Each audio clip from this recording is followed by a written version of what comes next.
एक वक्त की बात है कि बादशाह अकबर अपने दरबारियों के साथ दरबार में मौजूद थे। तभी उनके मन में एक बात आती है। बादशाह बोलते हैं कि मेरे आसपास हमेशा बुद्धिमान लोग रहते हैं और मैं उनके बीच रहकर बोर हो गया हूँ। मैंने फैसला किया है कि मुझे कुछ मूर्ख व्यक्तियों से मिलना चाहिए। अकबर बीरबल से कहते हैं कि तुमने हमेशा हमारी मदद अपने ज्ञान और चतुराई से की है। हम चाहते हैं कि इस बार भी तुम ऐसा ही कुछ करो और हमारे लिए 6 मूर्ख व्यक्ति ढूंढ कर लेकर आओ। बीरबल, जी जहां पना, मैं आपके लिए 6 मूर्ख व्यक्ति जरूर ढूंढ कर लाऊंगा। अकबर, हम आपको 6 मूर्ख व्यक्ति ढूंढने के लिए 30 दिन का समय देते हैं। बीरबल, जहां पना, मुझे इतने अधिक समय की आवश्यकता नहीं पड़ेगी। अकबर, ठीक है, अगर तुम उससे पहले ही मूर्ख व्यक्ति ले आ सकते हो तो अच्छी बात है। इसके बाद बीरबल मूर्ख व्यक्तियों की तलाश में निकल पड़ता है। बीरबल रास्ते में पूरा समय इसी सोच में था कि उसे वो मूर्ख लोग कहाँ मिलेंगे। तभी उसे गधे पर बैठा एक व्यक्ति दिखाई देता है जो सिर पर घास की गठरी रखे हुए था। बीरबल ने तुरंत घोड़ा रोका और उससे उसकी पहचान पूछने लगा। बीरबल, कौन हो तुम और ऐसे गधे पर बैठकर और घास अपने सिर पर लेकर क्यों जा रहे हो? व्यक्ति, मैं रामू हूँ और मेरा गधा कमज़ोर व थका हुआ है, इसलिए गधे का बोझ कम करने के लिए मैंने घास की गठरी अपने सिर पर रखी है। यह सुनकर बीरबल सोचता है कि मुझे पहला मूर्ख व्यक्ति मिल गया। फिर बीरबल उससे कहता है कि तुम जानवरों के बारे में इतना सोचते हो, इसलिए मैं तुम्हें बादशाह अकबर से इनाम दिलवाऊंगा। यह कहकर बीरबल उस व्यक्ति को अपने साथ चलने के लिए कहता है। इनाम की बात सुनकर रामू बीरबल के साथ हो लेता है। बीरबल और रामू कुछ दूर चले ही थे कि बीरबल को 2 व्यक्ति आपस में लड़ाई करते हुए दिखाई दिए। बीरबल उन दोनों व्यक्तियों को लड़ने से रोकता है और उनसे पूछता है कि तुम दोनों कौन हो और किस बात के लिए लड़ रहे हो? पहला व्यक्ति, जनाब मेरा नाम चंगू है। दूसरा व्यक्ति, और मेरा नाम मंगू है। मंगू, जनाब मुझे चंगू कहता है कि इसके पास शेर है जिसे वो मेरी गाय के शिकार के लिए छोड़ेगा।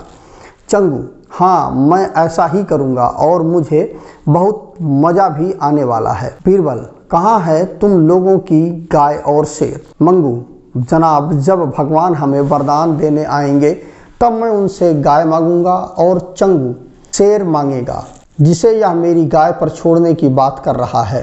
बीरबल, अच्छा यह बात है। उनकी बातें सुनकर बीरबल समझ गया कि उन्हें 2 और मूर्ख व्यक्ति मिल गए। बीरबल इनाम की बात कहकर उन्हें भी अपने साथ ले लेता है।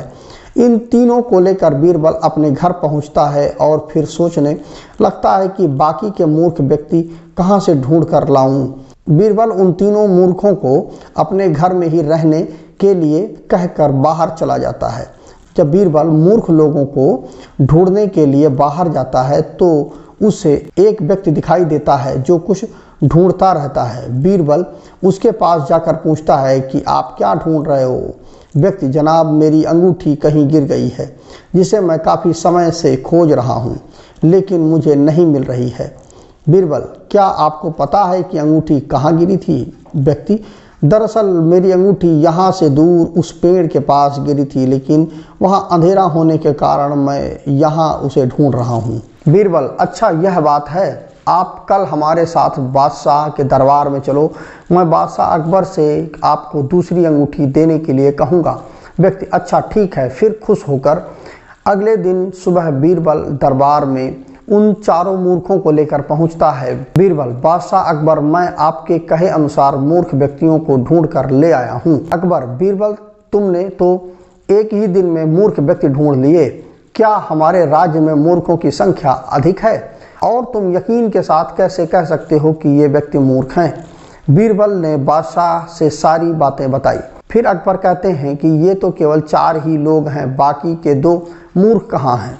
बीरबल, जहाँ पना यहाँ पर 6 मूर्ख व्यक्ति हैं। अकबर, यहाँ कहाँ हैं और कौन है, हमें भी बताओ। बीरबल, जहाँ पना एक तो मैं स्वयं हूँ। अकबर, तुम मूर्ख कैसे हुए? बीरबल, मैं इसलिए मूर्ख हूँ क्योंकि मैं इन मूर्खों को खोज कर लाया हूँ। अकबर हंसने लगा और कहता है कि मैं समझ गया कि दूसरा मूर्ख कौन है, पर मैं तुमसे सुनना चाहता हूँ। बीरबल, दूसरे आप हैं जहाँपनाह, जो आपने मुझे मूर्ख व्यक्तियों को लाने के लिए कहा। बीरबल की बातें सुनकर अकबर उनकी प्रशंसा करने लगते हैं और कहते हैं कि बीरबल के पास हर सवाल का जवाब होता है। कहानी से हमें सीख मिलती है कि दिमाग और चतुराई से हर मुश्किल काम आसान हो सकता है, लेकिन ऐसे कामों में अपना कीमती समय व्यर्थ नहीं करना चाहिए जिसका कोई मतलब ना हो।